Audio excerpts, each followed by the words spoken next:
Welcome back. It's Jonathan here from Some Talented People, and I'm joined again by Roy, by Dorothy, and by Manuel, and we're talking about the customer experience. And I thought, oh, we've got a friend. Oh, we've got another person coming along to our discussion. How exciting. I thought what I'd do, first of all, is get people's perspective on what they think the customer experience is. And so what I'll do is I'll turn to Roy first. If you could give us what you include in customer experience. I would say when you talk about customer experience, I would think it's the perception of the customer towards the service that you're providing.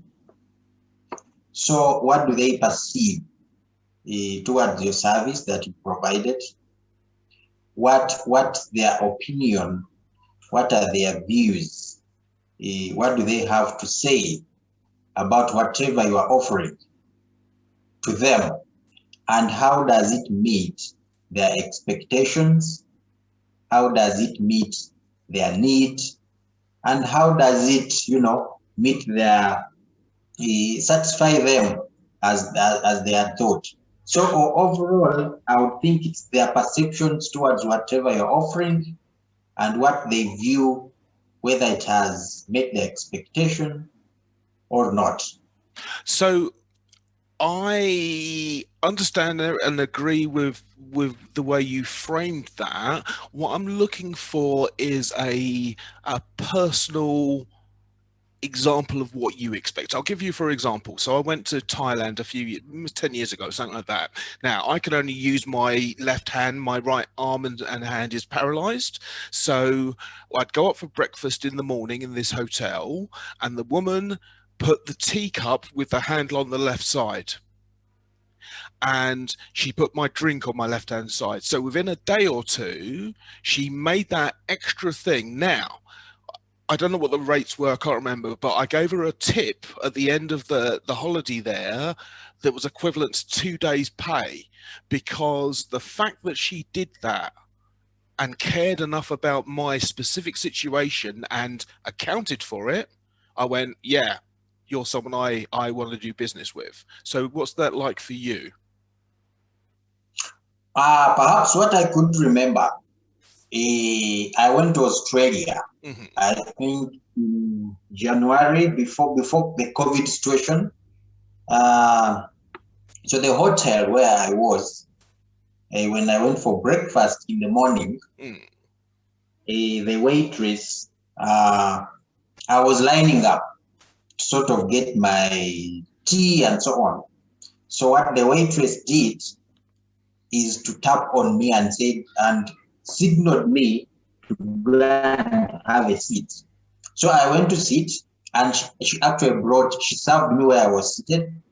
She brought the tea, she brought the snack and some fruit, and it phoned me where I was seated. I think to me that was very, very touching, because I was put out of the country and so on. I didn't have experience for me, which, unlike you, I gave her a tip, and she was very excited as well. Good. But I left that morning very proud of the service. Yep. So Dorothy, what is a good what do you include in the customer experience from a personal perspective? Okay. Customer experience is about some impression, okay, of call it reactions that a customer has as a result of interacting with a brand. The closest example I can remember, we have a salon in Uganda. It's called Sparkle's Salon. Okay, I went there for a hairdo, and the person who was working on me saw my discomfort with the mask. And Ah. after, yes, because I had on the mask, and after some time, about 30 minutes or so, they were like, no, right here, we put on the masks so our clients, don't have to put on the mask. And I thought that was noteworthy. Yeah. So that was something I felt was really nice. Another example, if I can have one, is downtown. From time to time, I love to go downtown because it reminds me of what our country is all about. That is where you'll find market vendors, people trying to feed from hand to mouth, So I went downtown, and as I was passing by, I saw this fruit vendor who was selling mangoes.